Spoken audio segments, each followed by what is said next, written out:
Hello everyone, welcome to Connect Sports.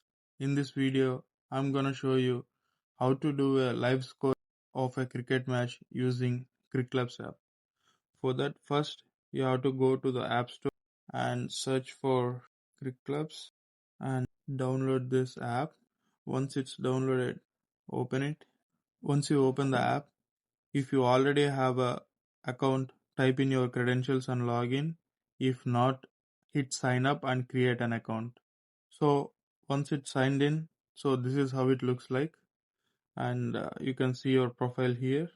So to start the live scoring, you have to click on the blue button below and then click on score. So and you have to select the league that you are going to score.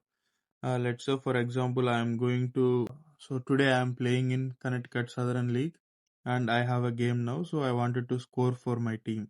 So click on this, and you will see the schedule match and click on this match and start and hit start live scoring, and here you will have all the information regarding the match.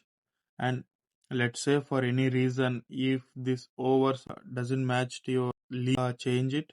Let's say this is a 10 overs league, select 10 and hit save and hit continue. So this is the team 1. Say team 1 is yours. Select the name of the cap and select the wicket keeper and select all the players you wanted to play, and make sure the captain you have selected is in playing 11. So you can see at the bottom it's showing as 11. So I have selected 11 players and hit continue. Now for team 2, ask the opponent captain to select the team. So they will follow the same process. Select the captain, wicketkeeper, and you can see at the bottom while I'm selecting how many players I have selected. So 11 and 11. Now it's good. Hit continue. So you can use either the top provided in the CricClubs app, or you can use the coin flip offline and select who won the toss. Let's say team 2 won the toss. Select team 2, and if team 2 is bowling, select hit bowling. If you want, you can add the comments, but that's all advanced. So for the basic things, you don't need to touch that. Just hit who won the toss and what did they choose and hit save. Select who is going to bat. Let's say player 5 is opening. Select player 5 and hit save. Select runner. So who is at the other end? So let's say if it's player 1, select player 1. It's bowler. So if you know the opponent team bowler, you can select it. Otherwise, ask the opponent team members and select the appropriate name. Let's say player 3 is bowling. Over the wicket, between the wicket, around the wicket. So this is not mandatory, but you can use it. Select the appropriate name and hit save. Now it's starting. So let's say first one is dot ball. Yeah, you hit 0 dot. So this is like pretty much simple. It's clearly visible there. So if the player hit 6, if the player hit 2, hit 2, 4, 3, it's the same way. Wide. Let's say it's just put wide. If it's wide plus, are there any extra by like 2 runs? Yeah, so wide plus 2. Or it went to 4. Wide plus 4. Same thing as no as NB. No ball.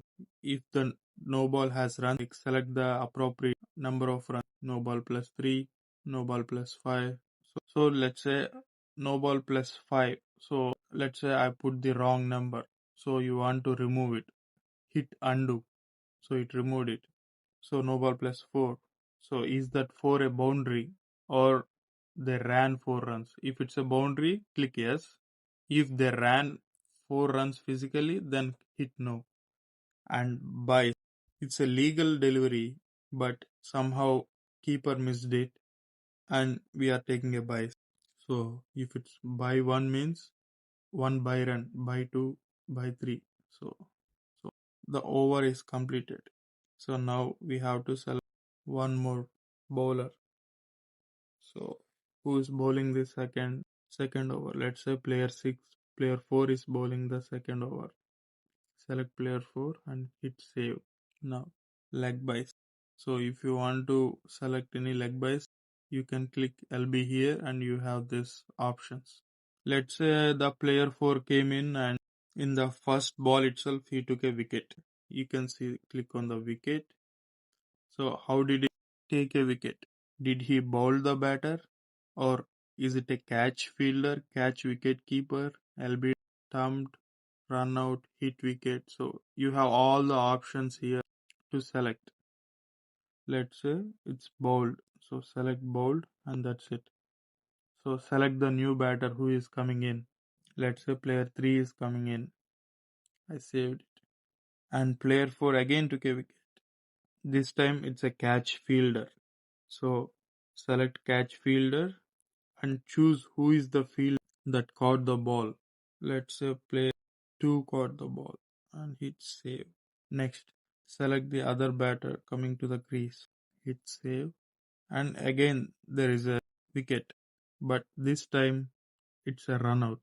So click run out. Run out is tricky because run out has a chance to get out of either of the batsmen. So you have to select appropriate player name. So is it player 1 or player 2? So you have to make sure which player got run out and select the correct player name. Okay, after selecting it, then fielder. Sometimes it can be a direct throw. So just if it's a direct throw, just select one player name and then you can continue. But sometimes it will be a combination of two fielders. So in that case, so select the main fielder and select the secondary fielder. And then is it a good ball or white ball or leg by something like that. So select the ball and enter runs. So did they get out in the first run itself, or they completed one run and they got out while second, or they completed two runs and they got out while taking a third run? So enter those runs. In this case, let's say we'll put it 2 runs. So the players completed 2 runs and they are going for third run and they got out.